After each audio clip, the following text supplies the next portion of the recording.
जिस मोहब्बत और हौसला अफजाई से वो कई साल पहले बहरावर हुआ था, उसका खुशगवार असर आज भी उसके जहन में बाकी था। दोस्तों, ज़िंदगी से लुत्फ़ उठाएं। इस किताब का 11वां सबक बच्चे पेश खिदमत है। बचपन में पेश आने वाले बेशतर फ़रहत अंगेज़ ये नाखुशगवार वाक़यात आज भी हमारे जहनों में ताज़ा हैं, यूँ जैसे कल ही की बात हो। आप अपने जहन की बागें ज़रा माजी में गुज़रे अयाम तफूलियत की तरफ मोड़िए। बेख्तियार आपको खुशी गमी के मुख्तलिफ वाक़यात याद आएंगे। आपको याद आएगा कि स्कूल में किसी मुकाबले में हिस्सा लेने पर आपने इनाम हासिल किया था। आपको याद आ गया कि एक महफिल में किसी ने आपकी तारीफ़ की थी। ये और इस तरह के कई खुशी के मौके आपके हाफिज़े के लोह पर कुंदा होंगे, जिन्हें आप भुला नहीं सकते। इसके साथ साथ हम बचपन में पेश आमदा नाखुशगवार और दुखी वाक़यात भी याद रखते हैं। उस्ताद ने कभी पीटा हो, या स्कूल में किसी से झगड़ा हुआ हो, या ऐसे मौके जिनमें हमें ख़ानदान वालों की तरफ से तौहीन आमेज़ रवैये का सामना करना पड़ा हो। बच्चों से अच्छा सलूक करना न सिर्फ ख़ुद उन्हें मुतासिर करता है, बल्कि उनके वालिदैन और अजीज़ व अकारिब भी उसका खुशकुन असर लिए बगैर नहीं रहते। बिलखुसूस प्राइमरी स्कूल के टीचर के साथ तो अक्सर ऐसा होता है कि उसका नन्हा तालिब इल्म घर जाकर बताता है कि हमारा उस्ताद बहुत अच्छा है। मार तो दूर की बात, उसने हमें कभी डांटा भी नहीं। तो उसके वालिदैन भी उस्ताद से मुलाकात होने पर उसके तर्ज अमल की तारीफ़ और हौसला अफजाई करते हैं। खुशी के उन जज्बात का इजहार कभी सरे राह आमना सामना होने पर, या तोहफ़ा पेश करने या ख़त लिखकर भी किया जाता है। इसलिए बच्चे के सामने मुस्कुराहट को मामूली न जानिए। आपके बेहतर तर्ज अमल ही से बच्चे के दिल में आपकी जगह बन पाएगी। एक दिन मैंने एक मकामी स्कूल में नन्हे तलबा को नमाज के मौजू पर लेक्चर दिया। मैंने उनसे कहा कि किसी बच्चे को नमाज की अहमियत के मुतालिक कोई हदीस याद हो तो बताएं। एक बच्चा खड़ा हुआ और बोला, रसूलुल्लाह सल्लल्लाहु अलैहि वसल्लम का इरशाद है, आदमी और कुफ्र व शिर्क के दरमियान तर्क नमाज है। मुझे उसका जवाब बहुत पसंद आया और इतनी खुशी हुई कि मैंने अपनी घड़ी उतार कर उसे इनाम में दे दी। मैं आमतौर पर मामूली किस्म की घड़ी पहनता हूँ। ऐसी घड़ियाँ हमारा मेहनत का तबका इस्तेमाल करता है। मेरे दिए हुए इनाम ने लड़के को बहुत अंगेज़ किया। उसे इल्म से बड़ी मोहब्बत हो गई और उसकी कद्र व कीमत का एहसास हुआ। बाद अज़ा वो हिफ्ज़ कुरान की तरफ मुतवज्जे हो गया। साल गुजर गए। एक दिन मैं एक मस्जिद में नमाज के लिए गया तो क्या देखता हूँ कि वही लड़का जिसे कई साल पहले मैंने इनाम दिया था, मस्जिद का इमाम है। अब वो जवान हो चुका था और शरिया कॉलेज से फारिग तहसील होकर किसी अदालत के तहत कज़ा के शोबे में खिदमत सर अंजाम दे रहा था। मैंने उसे पहचाना नहीं, लेकिन उसने पहचान लिया था। जिस मोहब्बत और इज़्ज़त अफजाई से वो कई साल पहले बहरावर हुआ था, उसका खुशगवार असर आज भी उसके जहन में बाकी था। मुझे याद है कि एक बार मुझे रात की किसी दावत पर मदऊ किया गया। वहाँ मेरी मुलाकात एक रोशन चेहरा नौजवान से हुई।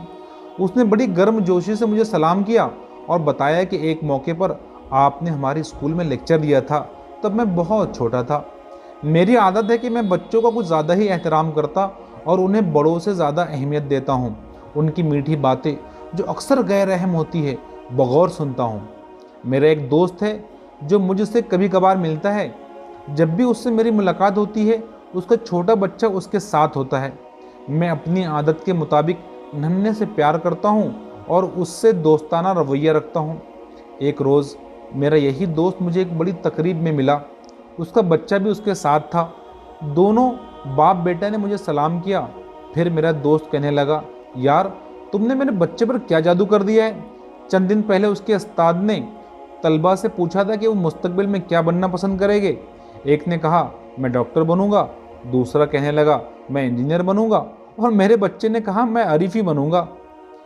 बच्चों से तर्ज अमल के सिलसिले में लोगों के रवैये मुख्तलिफ होते हैं। एक आदमी महफिल में आता है और फर्दन फर्दन हाज़रीन महफिल से हाथ मिलाता है। उसके पीछे उसका बच्चा भी वालिद की नकल करता है। हाज़रीन में कोई तो बच्चे से तगाफुल बरतता है, कोई सरसरी मुसाफे पर इक्तफा करता है, और कोई उसका हाथ ज़ोर से हिलाते हुए पुरजोश अंदाज में कहता है, अरे आओ मेरे शेर शरारती, क्या हाल है तुम्हारा। ये आखिरी शख्स बच्चे के दिल पर अपनी मोहब्बत सब्त कर देगा। مربی اول صلی اللہ علیہ وسلم بچوں سے بہت مشفقانہ سلوک کرتے تھے۔ انس بن مالک رضی اللہ تعالیٰ عنہ ایک چھوٹا بھائی تھا۔ رسول اللہ صلی اللہ علیہ وسلم اس سے لاڈ پیار کرتے۔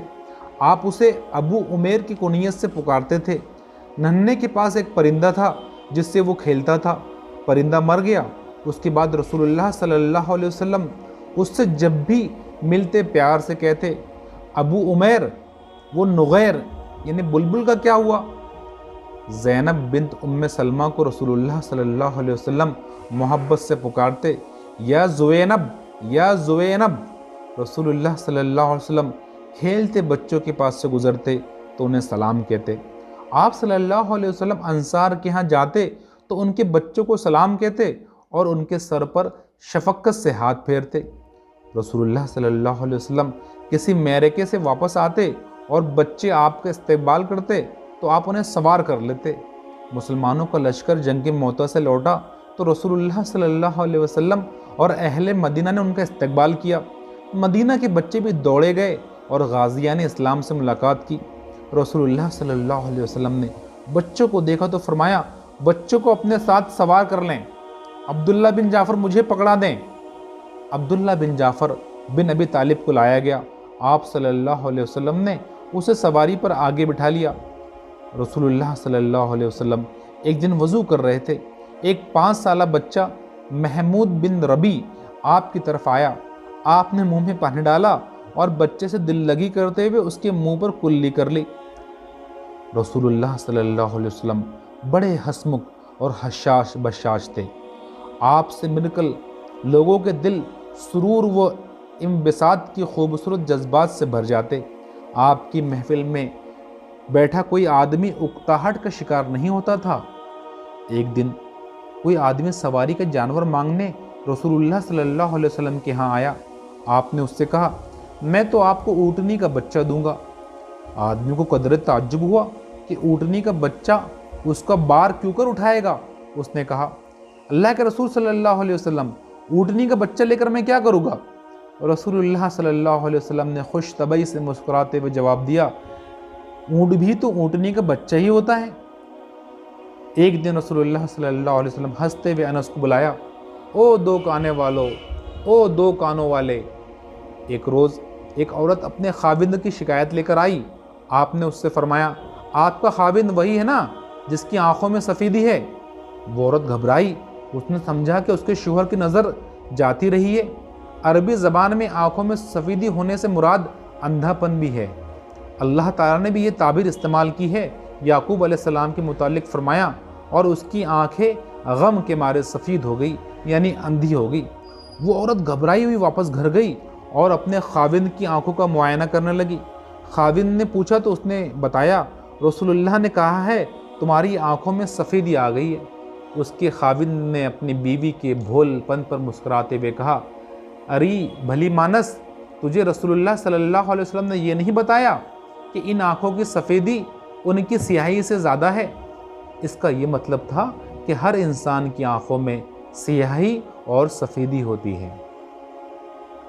سبحان اللہ۔ رسول اللہ صلی اللہ علیہ وسلم تھے، کوئی خوش طبعی کرتا تو آپ اس کا ساتھ دیتے اور خوب ہنستے مسکراتے۔ عمر رضی اللہ تعالیٰ عنہ رسول اللہ صلی اللہ علیہ وسلم کے پاس ان کے کمرے میں آئیں۔ نبی صلی اللہ علیہ وسلم ان دنوں اپنی ازواج سے اس بات پر ناراض تھے کہ انہوں نے آپ سے نفقہ بڑھانے کا اصرار مطالبہ کیا تھا۔ عمر رضی اللہ تعالیٰ عنہ نے نبی صلی اللہ علیہ وسلم کو خوش کرنے کے لیے کہا اللہ کے رسول آپ کبھی ہمارا حال بھی ملاحظہ کریں، ہم قریش کے لوگ اپنی عورتوں پر غالب تھے، ہم میں سے کسی کی عورت اس سے نفقے کا مطالبہ کرتی تو وہ اٹھ کر اس کی گردن مروڑ دیتا۔ پھر جب ہم مدینہ آئیں تو ہم نے ایک ایسی قوم دیکھی جس پر اس کی عورتوں کا غلبہ ہے، ہماری عورتوں نے بھی ان کی عورتوں سے مردوں پر غالب آنے کے طریقے سیکھنا شروع کر دیے۔ عمر رضی اللہ تعالیٰ عنہ کی یہ بات سن کر رسول اللہ صلی اللہ علیہ وسلم مسکرا دیے۔ عمر رضی اللہ تعالیٰ عنہ نے چند اور باتیں کی تو آپ اور مسکرا دیے۔ احادیث میں ہم پڑھتے ہیں کہ رسول اللہ صلی اللہ علیہ وسلم کھلکھلا کر ہنستے اور آپ کے نواجز یعنی داڑھیں نظر آنے لگتے۔ اس لیے رسول اللہ صلی اللہ علیہ وسلم خوش مزاج وہ خوشگوار انسان اور انیس محفل تھے۔ لوگوں کے ساتھ اگر ہمارا رویہ بھی یہی ہوا اور ہم ایسا ہی خوبصورت طرز عمل اپنانے کی کوشش کریں تو حقیقی معنوں میں زندگی کا لطف اٹھا سکتے ہیں۔ نقطۂ نظر: بچہ گیلی مٹی ہوتا ہے، ہم اس سے جیسا سلوک کریں گے ویسا کردار اپنائے گا۔